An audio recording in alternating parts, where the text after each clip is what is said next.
I collapsed against a wall of scorched steel, sliding down into the rubble. My vision wavered. My fingers trembled around my sidearm, though I doubted I had strength to lift it again. I told myself I'd rest, just for a moment, just until the shaking stopped. But the shadows moved. From the mist a figure emerged. Alien. Her armor shimmered with cuts and burns. The silver-blue plating cracked where human artillery had grazed her. She walked slowly, her stride deliberate, her head tilted as though studying me like a specimen. I gritted my teeth and raised my weapon, though the barrel wavered wildly. "Stay back," I rasped. She stopped. The faint glow under her skin pulsed with her breath, a rhythm almost hypnotic. Unlike most Zalari soldiers I'd seen, she carried no visible weapon. Her hands were bare, fingers long and elegant. She looked at me, not with the cold detachment of a killer, but with an expression I had no word for. Compassion. "You're broken," she said in halting human tongue.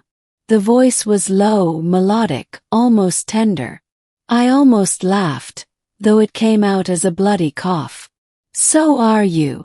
She tilted her head, and then, slowly, she lowered herself to one knee beside me. My finger twitched against the trigger, but I didn't fire. Perhaps it was weakness. Perhaps it was something deeper. An instinct that killing her would shatter something fragile I didn't yet understand. Her hand reached toward me. I jerked back, but she didn't stop. When her palm pressed against my ribs, I gasped. Not because of pain, but because of what I felt beneath her touch. Not the heat of fire, but of life, her life, flowing into me like a steady current. Her eyes met mine. "Your pain is mine." And in that moment I couldn't breathe. Part 2: The Bond. The Zalari had abilities we humans only half understood. They called it Sirith, the binding of wounds, the sharing of suffering. It wasn't medicine. It wasn't technology. It was connection. When she touched me, I felt her body convulse, a sharp breath as though my injury had carved into her as well. "Stop," I whispered, horrified. "You'll die." Her lips curved, though not in mockery. "If you die, so do I." I wanted to push her away. Instead, I felt my hand tremble upward, resting weakly against her forearm. The glow beneath her skin intensified where we touched, pulsing between us like a shared heartbeat. The pain in my side dulled, not gone but bearable. And in its place, emotions surged that weren't mine. Memories, perhaps. A child's laughter under alien skies. The weight of command on shoulders too slender to carry it. The loneliness of a queen who ruled armies but had no one who saw her scars. She pulled her hand away, breaking the bond. The sudden absence felt colder than the battlefield air. "Why?" Yes. Her gaze softened. "Because I cannot watch another fall." Part 3: Between Enemies. We hid together in the ruins for days. She scavenged what food she could from broken supplies. Some alien rations, some human, though both tasted like ash. At night, when the artillery fire shook the ground miles away, we lay in silence beneath the wreckage, too tired to speak yet too aware of each other to sleep easily. I learned her name was Sereth. Not just a soldier, she was their queen. Exiled from her capital after refusing to annihilate human cities wholesale. Her generals had turned against her, seizing power under the guise of strength. Now she wandered the front lines, bound to the war she'd tried to end.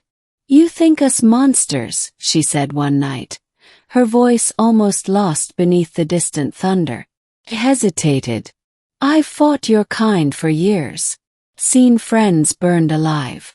Seen colonies reduced to glass. What am I supposed to think?" She looked at me, her luminous eyes unblinking. "Do you think war spares us? My people bury their dead in oceans now choked with ash. Our children learn silence, not songs. Pain is not yours alone, human. Her words lingered long after she spoke them. For the first time I wondered if the war was less about survival, and more about pride, about vengeance carried too far for either side to stop. Part 4: The Healing. My wound worsened. By the 5th day, fever gripped me, and my breaths came shallow. Sereth knelt beside me again, her hands trembling as she placed them over my ribs.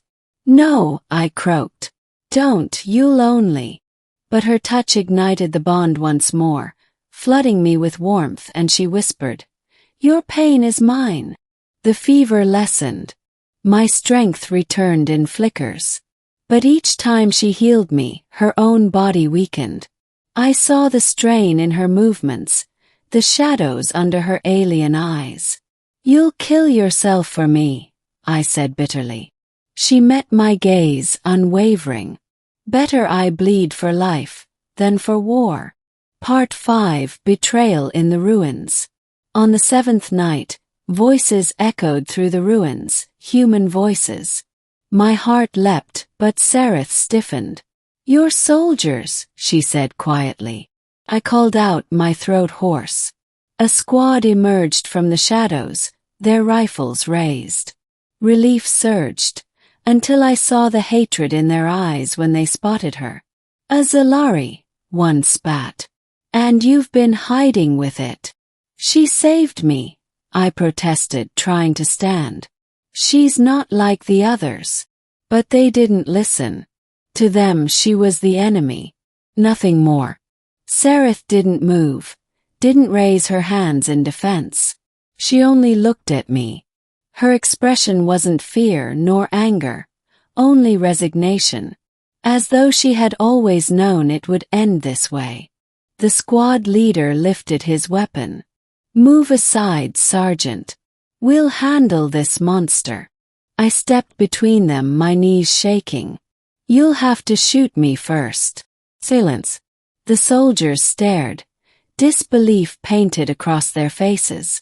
"Kale," one whispered. "She's inside your head, isn't she? Twisting you." But I shook my head. "No. She showed me the truth." The standoff stretched. My brothers in arms, whom I'd fought beside for years, now glared at me as if I were the traitor. Perhaps I was. And then, without warning, Sereth moved. Not to fight, but to kneel. Her voice was steady. "If my death spares him, then take it." My chest tightened. "No." But before the shot could fire, the ruins shook with thunder. Not artillery. Not human weapons. Zalari reinforcements, their glowing armor tearing through the night. Part 6: Escape. Chaos erupted. My squad scattered as Zalari soldiers stormed the ruins. Plasma bolts cut through the darkness, explosions lighting shattered walls. Amid the chaos, Sereth pulled me by the arm, guiding me through collapsing corridors. We ran until my lungs burned, until the war faded into a distant roar. At last, we collapsed beneath the broken skeleton of a bridge, our bodies shaking with exhaustion. I turned to her, fury and fear tangled in my chest. "Why did you kneel? Why would you give yourself up for me?" She reached out, her fingers trembling as they brushed against the scar across my ribs. "Because here," she whispered, "lies my heart." And again I couldn't breathe. Part 7: The Choice. Days later we found shelter in the mountains, far from both armies. The war raged on without us, though its echoes reached even there. We survived together, sharing food, sharing silence, sharing memories. But the bond between us grew heavier. Each time I looked at her, I saw the weight she carried, the burden of her people, the grief of a queen who chose mercy over conquest. And each time her hand found mine, I felt something deeper than survival take root. One night, under a fractured sky, she said quietly, "I cannot stay. If I do, they will find me." And they will kill you for standing with me.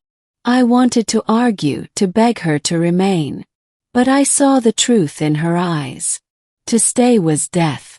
To leave was exile. What about us? I whispered. She pressed her forehead against mine, the glow beneath her skin warming my face. Then let my heart live in you, Kale. Even if I must vanish. When dawn came, she was gone. Part 8 Epilogue. The war ended years later, not in victory but in exhaustion. Both sides withdrew, their populations too shattered to continue. I survived, though the scar across my ribs never faded.